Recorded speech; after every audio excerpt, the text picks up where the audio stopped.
नमस्कार. मी सर्वांचं स्वागत करतो हवामान अपडेट या आपल्या यूट्यूब चॅनलवरती. मी नेताजी जाधव. आपण पाहणार आहोत 20 मार्च रोजीचा संपूर्ण महाराष्ट्र राज्याचा हवामानाचा अंदाज. सर्वप्रथम संपूर्ण देशभराच्या हवामानाचा अंदाज जर आपण पाहिला, याचबरोबर वेदर सिस्टम प्रणालीबद्दल आपण जर पाहिलं, तर उत्तर भारतामध्ये जो डब्ल्यू डी आहे, या डब्ल्यूच्या प्रभावामुळे उत्तर भारतामध्ये चांगल्या पद्धतीचा पाऊस पाहायला मिळतो. याचबरोबर उत्तरेकडून जी हवा आहे ती दक्षिणेला हळूहळू सरकत आहे. तसेच जे सायक्लोनिक सर्क्युलेशन होतं राजस्थानचा पश्चिम भाग या भागामध्ये स्थित आहे.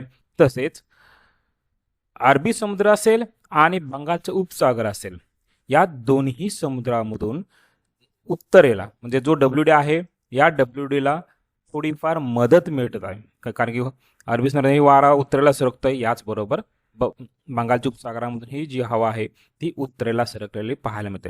याच्या प्रभावामुळे एक ट्रफ परिस्थिती तयार झाली होती.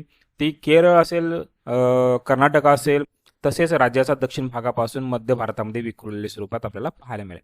याच ट्रफ रेषेच्या प्रभावामुळे राज्यातल्या बहुतांश ठिकाणी लाइटनिंग थंडरस्टॉर्म, याचबरोबर काही ठिकाणी गारपीट पाहायला मिळालेले. आज दिवसभर ही राज्याच्या बहुतांश भागामध्ये दुपारी 2 वाजेपर्यंत आभाळ एकदम निरभ्र होतं. मुंबई शहर असेल, पुणे, ठाणे, पालघर या संपूर्ण ठिकाणी एकदम स्वच्छ वातावरण पाहायला मिळालं. मात्र दुपारी 2 नंतर एकदम क्लाउड्स तयार व्हायला लागले, ढगांचं वातावरण तयार झालं. याचबरोबर काही ठिकाणी निंबोनस क्लाउड ही तयार झाला. जे निंबोनस क्लाउड जे असतात ते अति उंचावर बनतात, अतिशय जाड असतात.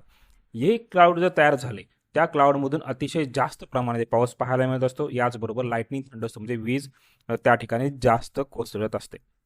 तसेच ज्यावेळेला वीज चमकत असते त्यावेळेला शक्यतो करून नागरिकांना तुम्ही स्वतः घराच्या बाहेर फिरू नये किंवा मोकळ्या जागेत थांबू नये. याचबरोबर कुठल्या झाडाखाली किंवा उंच ठिकाणी थांबू नये. कारण की ज्यावेळेला वीज पडते त्यावेळेला आकाशातून ज्याला वीज येते ती जी पहिल्यांदा उंचीचा भाग असतो त्यावेळेला टार्गेट करतं.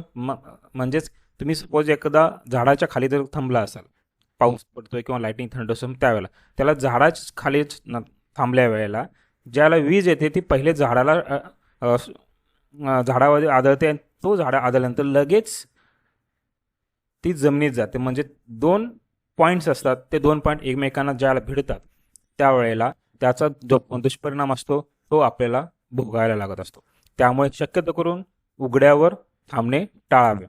याचबरोबर सध्याचे लेटेस्ट सॅटेलाइट इमेजनुसार जर आपण पाहिलं तर आज दिवसभर दुपारनंतर सांगली असेल, कोल्हापूर असेल, सातारा असेल, या ठिकाणी पाऊस पाहायला मिळाला. पुण्यामध्येही पाऊस पाहायला मिळाला. सध्या लेटेस्ट सॅटेलाइट इमेजनुसार जर पाहिलं तर सांगली जिल्ह्याचा दक्षिण भाग असेल, हातकणंगले असेल, याचबरोबर मिरज असेल, तसेच सध्या कवठे महांकाळ असेल, सोलापूरचा बहुतांश भाग, सांगोला, मंगळवेढा, याचबरोबर बार्शीमध्ये, तसेच उत्तर सोलापूर, दक्षिण सोलापूर आणि अक्कलकोट या ठिकाणी पाऊस पाहायला मिळतोय.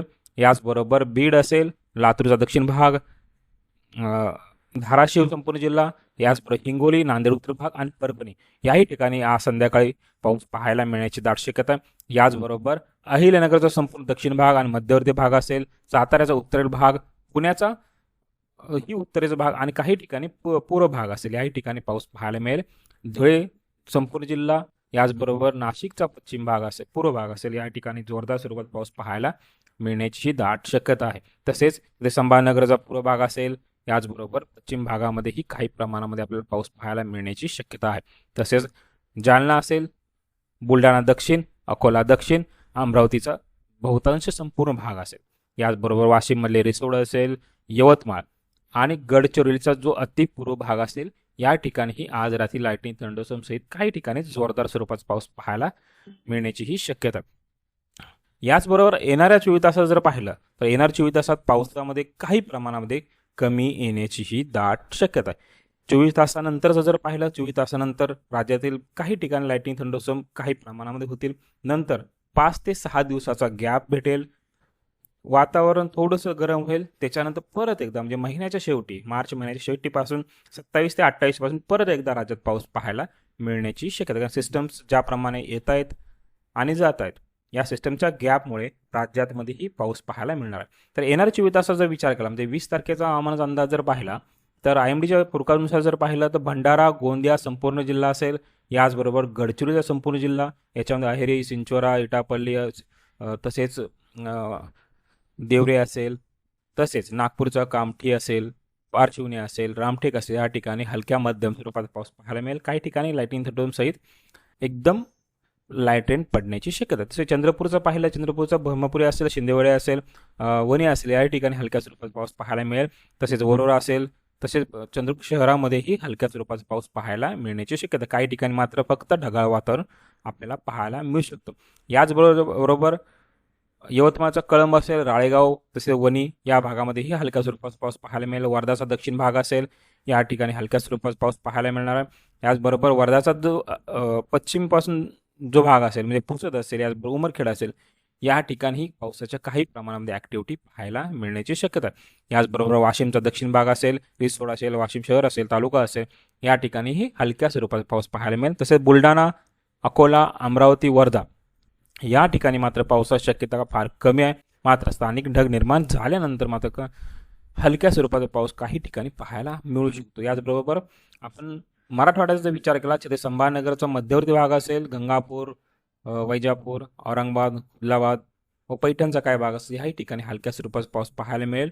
तसेच हिंगोलीचा उत्तरेचा भाग असेल आणि हिंगोलीचा दक्षिण भाग, बसमत वगैरे, याचबरोबर परभणीचा संपूर्ण जिल्हा, जिंतूर असेल, पाथर्डी असेल, या ठिकाणी शक्यतो करून ढगाळ वातावरण पाहायला मिळण्याची दाट शक्यता आहे. हे नांदेडचा उत्तरेचा भाग असेल, वडगाव असेल, याचबरोबर भोकर असेल, किनवटचा काही भाग असेल, या ठिकाणीही पावसाची शक्यता थोडी पाहायला मिळत आहे. याचबरोबर नांदेडचा दक्षिण भागामध्ये मात्र पावसाची शक्यता फार कमी आहे. लातूरचा उत्तरेचा भाग असेल, 1 ते 2 ठिकाणीच हलक्या स्वरूपाचा पाऊस पाहायला मिळेल, अन्यथा मात्र फक्त ढगाळ वातावरण पाहायला मिळणार आहे. याचबरोबर धाराशिव असेल, बीड असेल, याही ठिकाणी पावसाची शक्यता फार कमी आहे.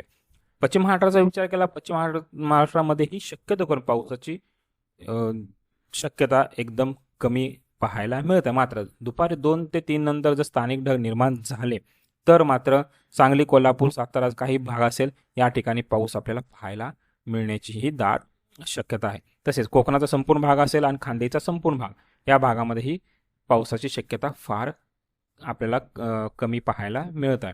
याचबरोबर लाईटनिंग थंडरस्टॉर्मचा जर विचार केला, म्हणजे विजय कडकण्याचा विचार जर केला तर मराठवाड्याचा उत्तरेचा भाग असेल, हिंगोली, परभणी, बीडचा मध्यवर्ती भाग असेल, लातूरचा पूर्व भाग असेल, नांदेड असेल, या ठिकाणी हलक्या मध्यम स्वरूपाचा वीज पाहायला मिळू शकतात. तसेच विदर्भाचा उत्तरेचा भाग असेल, म्हणजे अमरावती असेल, नागपूर, भंडारा, गोंदिया व गडचिरोली भाग असेल, याचबरोबर चंद्रपूरचा दक्षिण असेल आणि यवतमाळचा पूर्व भाग असेल, पश्चिम भाग असेल, वाशिमचा उत्तर भाग आणि अमरावतीचा परत एकदा दक्षिण भाग असेल, या भागामध्येही लाईटनिंग थंडरस्टॉर्मच्या काही प्रमाणामध्ये ॲक्टिव्हिटी पाहायला मिळण्याची शक्यता आहे. याचबरोबर अहिल्यानगरचा उत्तरेचा भाग असेल आणि छत्रपती संभाजीनगरचा पश्चिम भाग असेल, पश्चिम आणि दक्षिण भाग असेल, या ठिकाणीही 1 ते 2 ठिकाणी हलक्या स्वरूपाचा लाईटनिंग थंडरस्टॉर्म आपल्याला पाहायला मिळण्याची शक्यता. तसेच सोलापूरचा उत्तरेचा भाग असेल, बार्शी, करमाळा, माढा, या ठिकाणीही काही प्रमाणामध्ये ॲक्टिव्हिटी पाहायला मिळण्याची दाट शक्यता आहे. याचबरोबर IMDच्या म्हणजे हवामान खात्याच्या अंदाजानुसार जर पाहिलं तर येणाऱ्या 24 तासामध्ये गडचिरोली असेल, चंद्रपूर असेल, याचबरोबर यवतमाळ असेल, नांदेड असेल, लातूर असेल, धाराशिव, सोलापूर, या ठिकाणी लाईटनिंग थंडरस्टॉर्म सहित पाऊस पाहायला मिळण्याची शक्यता आहे. त्या ठिकाणी येलो अलर्ट जारी केला आहे. याचबरोबर हिंगोली, परभणी, बीड, सातारा शहर असेल, याचबरोबर सातारा पश्चिम भाग असेल, सांगली शहर, सांगली जिल्हा असेल, तसेच कोल्हापूरचं पश्चिम आणि पूर्व भाग असेल, या भागामध्येही लाईटनिंग थंडरस्टॉर्मच्या काही हलक्या पद्धतीमध्ये पाहायला मिळण्याची दाट शक्यता आहे. तर हे होतं येणाऱ्या 24 तासाचं राज्याचं हवामान अपडेट. जर आतापर्यंत हवामान अपडेट या यूट्यूब चॅनलला सबस्क्राईब जर केलं नसेल तर कृपया सबस्क्राईब करा, बेल आयकॉन नक्की करा. धन्यवाद.